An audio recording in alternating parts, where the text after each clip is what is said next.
Bonsoir à tous, bienvenue dans C'est Canteloup. Roland Garros a démarré hier. Nelson Montfort, bonsoir. Non mais la porte 36B, c'est derrière le Châtrier, le bordel de mer, ça fait 15 minutes que je vous attends. Ah bah vous taxi à la con là. Nelson Montfort.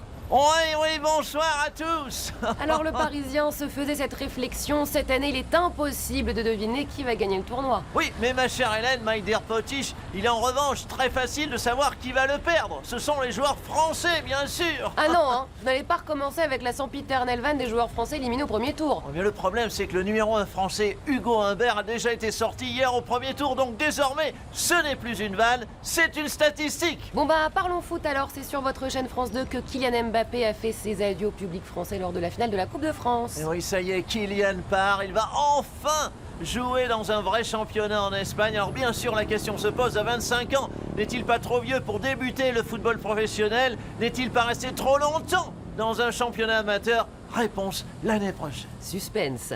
Samedi sur France 2, il y avait également la cérémonie de clôture du Festival de Cannes qui a couronné l'américain Sean Baker.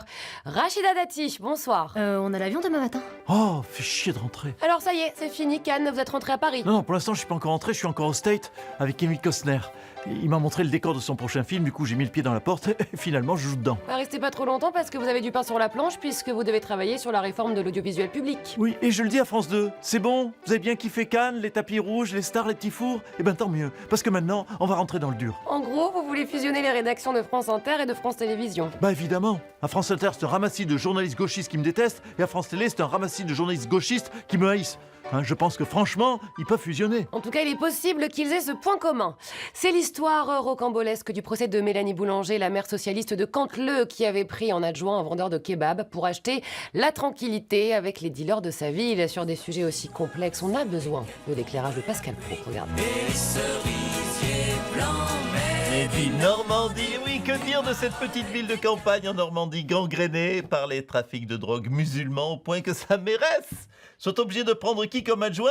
Un vendeur de kebab turc. Non mais vous imaginez nos campagnes, mais Jean-Pierre Pernaut doit se retourner dans sa tombe. Ah ben vous connaissant, avec une info comme ça, vous allez tenir une semaine. C'est tout à fait vrai, Geoffrin. Mais non, parce que pour ce soir, j'ai encore mieux. Parce que vos amis socialos, wokistos, méphistos, féministes, là, viennent de bugger. Vous savez qu'ils répètent à qui veut l'entendre qu'un homme qui décide d'être une femme est une femme. Mais là, quand ils sont face à un athlète transgenre, une sorte d'Usain Bolt en transition physique, qui met 30 secondes aux autres qui sont vraiment des femmes, ils se disent « Ah oui, tiens, oui, c'est vrai, là, il y a peut-être un problème. » Ben, c'est l'arrosé arrosé, le cancelleur en cancellé, j'ai envie de dire. Oui, pardon.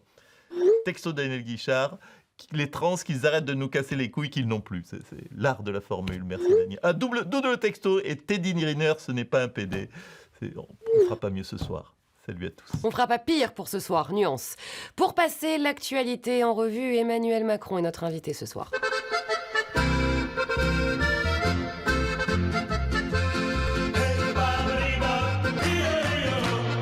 Emmanuel Macron, bonsoir, vous êtes en Allemagne actuellement. Que faites-vous là-bas? Je suis en vacances pour préparer mon débat face à Marine Le Pen et ses copains d'extrême droite de l'AfD. Bien sûr. Mais non, je déconne. Je suis allé bosser, allons. Merci Greta. Vous connaissez quelqu'un qui va en vacances en Allemagne? En plus pour aller voir Olaf Scholz. Oui, la double peine. Un mot de la Nouvelle-Calédonie, les barrages sont encore nombreux, vous n'avez pas réussi à ramener le calme. Oui, c'est fou, hein. Il y a des jeunes de 13 à 17 ans qui sont des pillards. Donc, alcoolisés et armés en plus. Ouais. Je leur fais le cadeau de leur ramener 3 hauts fonctionnaires.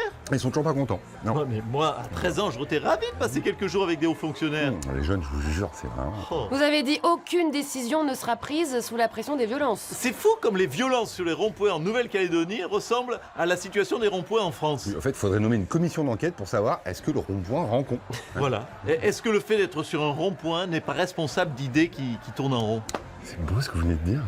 Pas faux. Ouais, mais inutile apparemment.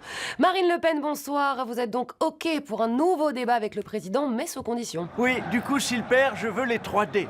Démission, dissolution de l'Assemblée et divorce d'avec Brigitte. Mais enfin, il acceptera jamais. Je sais, mais je veux ne pas faire de débat, moi. Je joue à l'italienne avec mon Jordan. Tout le monde en défense et on essaye de garder le résultat. Voilà. Tiens, pendant qu'on est dans le foot, Nelson Montfort, un dernier mot à Kylian Mbappé s'il nous regarde. Kylian, hablo espagnol perfectamente.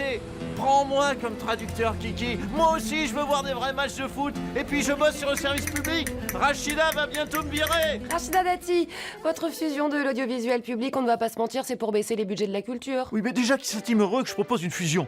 Parce que si ça ne tenait qu'à moi, mais je dégagerais tout ça purement et simplement. Par exemple, Arte.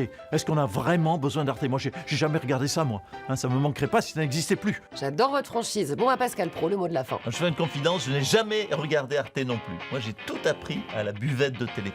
Mais ça se sent, ça se sent. Allez, salut à tous.